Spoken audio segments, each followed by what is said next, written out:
this is my buddy, Michael Herbert, who has taken over the reins of the Deane Winthrop House and done an incredible job with bringing new enthusiasm, new passion, new ideas, new love for the house, and lets people know just how special this house is to all of us. And we are so proud of the house, and we're very proud of Mr. Michael Herbert. Thank you. Okay, so tell us how the past couple of years have been for you taking over the reins here. It's been quite a journey with the past 2 years. Jumping into it, and there's big shoes to follow after Sandy Schiff and Ethel Kelly. Those two did an amazing job and inspired me to do some great things as well. And I try to bring something different and bringing the house up to par. In 1985, the board made the house to its exact way it would be in the 1600s. And so we just gave it a little new coat of paint and freshened it up with what they did. And I've enjoyed it. I love history. I love this town of Winthrop so much. It's very special. It's 1.6 square miles, but we have 8 miles of coastline. And that's why Governor Winthrop came here. He fell in love with it and raised his family here, and here we are today. So, thank you. It's an honor to serve on this board here. So, Thank you. what do you have in store for us for the rest of the year and maybe next year? We're going to try to bring back the car show next year. We lost some people that were on the board, and we're getting new blood in here.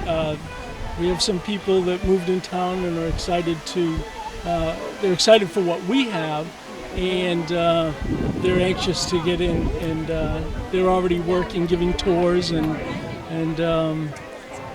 we're just going to focus on the grounds right now, and you'll see. There'll be more surprises to come. All right, thank you. Thank you very much, Michael.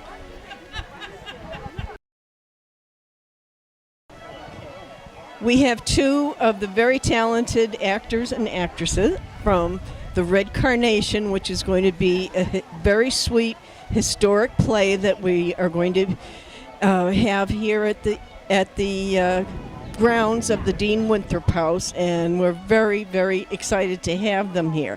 So this is Josh. Hello, I'm Josh.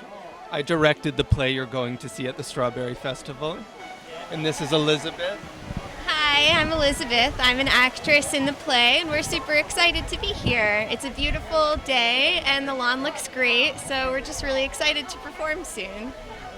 And can you tell us what the play is about? Because I loved reading about it. So I said, oh, that's really cute. Yes, Red Carnations is a play by Glenn Hughes, and it's about a boy meeting a girl in the park for a blind date, and she has asked him to wear a red carnation on his lapel. But when he gets there, he notices he's not the only one in a red carnation. So they just have to figure out who exactly is meant to meet who in the park that day.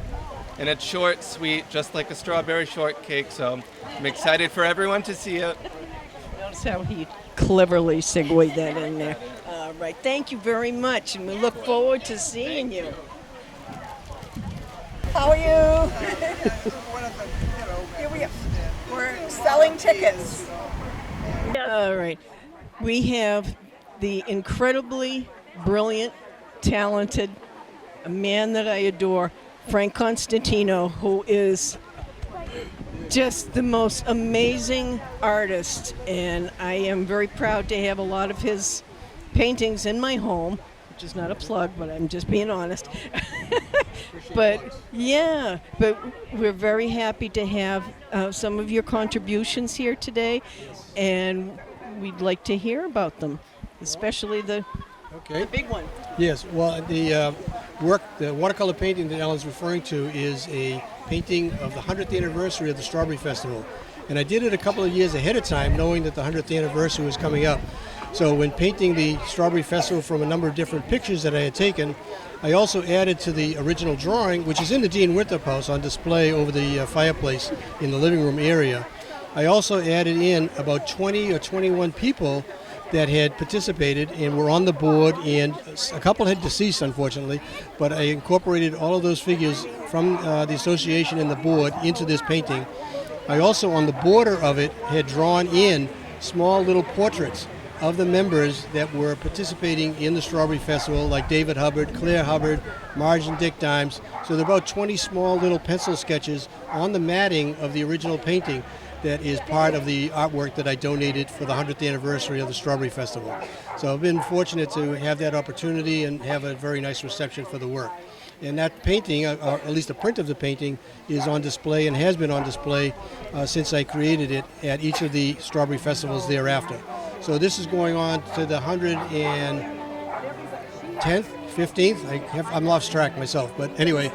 So yeah, so it's a it's been an annual tradition for me, and I'm very glad to be a part of this. So right now I'm serving whipped cream and strawberries. So I've been demoted to kitchen duty, so I have to do my KP work for this particular festival. But it's really always a pleasure. It's a joy to see so many people coming into town and enjoying and participating in a real downhearted community civic event. And he is rocking that apron, let me tell you. Thank you, Frank. We all love you. All right. Love you too. Thank you. Just wonderful. Okay. With me is a very beloved town historian of Winthrop, Mr. Dave Hubbard, who puts the then and now section in the transcript every week. He knows every detail you could possibly imagine about the town of Winthrop. He has his postcard. You should be impressed. I'm impressed with you. He has done postcard books. He has done maps of Winthrop. He's such a walking treasure. If you want to flip through the book just so she can get it. We have maps of Winthrop. I live on Revere Street, and my house is the fourth house built on the street. And he's got so many maps of what Winthrop looked like, and the postcards of the magnificent houses that used to be on Shore Drive, the hotels, the yacht clubs, and all these books are for sale.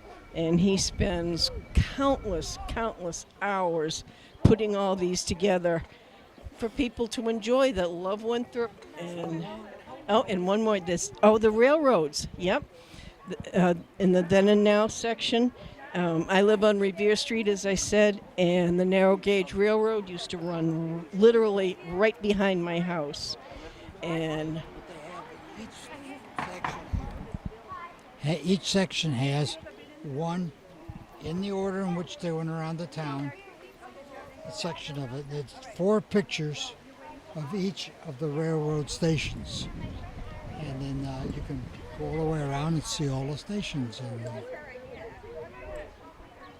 There is nobody in this town that has more pride in this town than Dave, and we can never thank you enough for what you've done and your love for the Deane Winthrop House. And how many years have you been doing this?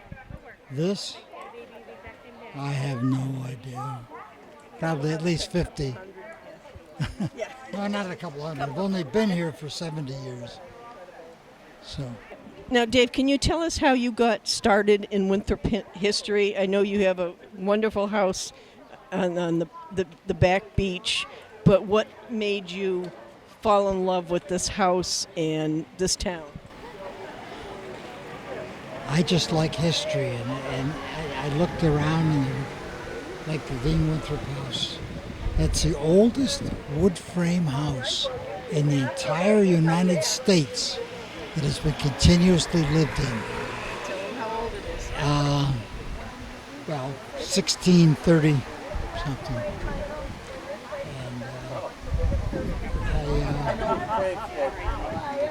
Have you ever been in it?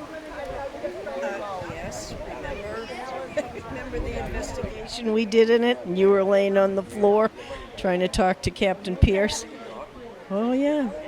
When we did the ghost investigation. Remember that? Yeah. Okay. Have you had your strawberry shortcake yet? No. Should I go up there and tell your wife that you're hungry? Ah, okay. Okay, I'll tell Claire that you're hungry. All right, thank you, Dave. I am here at the Winthrop Strawberry Festival. This is the 108th year, and we lost 2 years because of COVID, so we are back, and we are kicking ass. All right, so I'm talking to Crystal here. She's lived in Winthrop here for 8 years. Now, have you been to the Strawberry Festival before? Yes, I have many of times. And have you had the strawberry shortcake with the original recipe? Yes, it's really good. Are you here with your family? I am. Okay.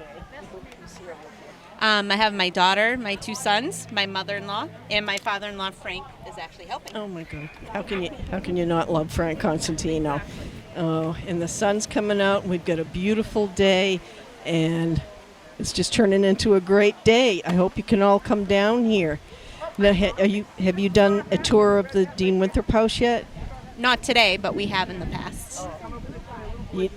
They've done all new paintings, and really there's so much love that goes into this place. And I hope you get to do another tour this year with your whole family. Frank, your father-in-law, Yes. has done the most amazing watercolors of this Deane Winthrop House, which is 375 years old, and he makes it look even more beautiful than we know it is. Okay, so thank you, Crystal. Okay, we're talking to Josie right now, and are you one of the volunteers to... It's actually my first time volunteering here for an event. Oh, okay. So Michael Herbert asked me to join in today. It's been a lot of fun. Okay, and you are... I am Denise Bass. Denise, okay. So what do you have here? So we have a number of things here for sale for fundraising purposes. I think there's about 6 or 8 of these commemorative plates. I haven't seen those. Yeah, Michael said there's just a few left. Oh, okay. We have a few of these left. Looks like decorative license plates showing all the neighborhoods of Winthrop. Old postcards. I'm not sure if those are for sale. But They're probably in Dave's book. yes. And you can also purchase 2 different types of bricks, 100 and 125. Extra 25 gives you one of the logos. So some really nice things here. And where are the bricks going to go? I just learned, and I don't know if I have this correct, that they're going to flank the front door, but I'm not 100% sure about I didn't know if they're going up the side into the yard. that. You could be right. Yeah, I heard it was secondhand knowledge. I got it. We are always looking for new people to join the Winthrop Improvement and Historical Association, also known as WIHA, that love Winthrop, love the history, love the Deane Winthrop House. It's 375 years old, and if you have never had a chance to tour in here, it's such an experience, and there's so much love in here with all the renovations and the repairs and the enthusiasm and the passion for this wonderful building. You know, as Dave said, this is the oldest continuously lived in tin framed house in America, and we could not be prouder of it. And we're always looking for new people to come and enjoy it with us, so I hope you will. If you dump it, it's okay. We'll give you a free. Gotta have these photo ops, you know? 20 gallons of water a week. Yeah. But there are other ways you could help out. So like our page and follow us. We're going to be doing a lot of good stuff. Oh, yeah. Thank you. Thank you. Good solution. You being the one who suggested the idea should try it first. I shall wait here where I can keep a close eye on you, though. Good idea. Good luck to you. What the deuce am I to say to her? Ask her if you're the one she expected to meet here. What if she doesn't know? What? She may not know whether I am the one or not. Oh, that's her worry, not yours. You can at least give her a chance to claim you. She might make a mistake. Are you going or aren't you? Yes, I am.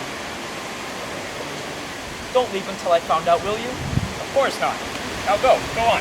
I'm going.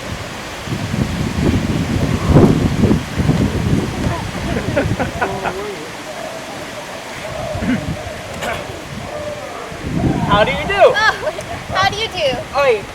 I beg your pardon, but are you... That is, am I... What I mean to say is, I was expecting to meet someone and I was wondering... Well, yes, I noticed you were wondering. Well, I suppose you think I'm an idiot, but you see, with both of us wearing red carnations and being here at the same spot and at the same time... Yes, I noticed you were both wearing red carnations. I think they're quite becoming. Thanks very much, but that's not exactly my point. No, I suppose it isn't. However, if you are the one, that is, the one I'm supposed to meet, then maybe you would understand. Do you? I don't believe I do. Oh, then I suppose you aren't the one. The one what? The one I am to meet. Are you? Why, I'm sure I don't know. Rather, we must find some way for you to identify me. Identify which? You or him? Me? No, not necessarily. The one you were intending to meet. Oh, that's it. We must identify the one that I was intending to meet. Can't you think of some way? I don't know. Oh, of course! Why didn't I think of that before? I could ask you your name. Splendid! Go ahead and ask. Well then, is your name Smith? Yes. So is mine.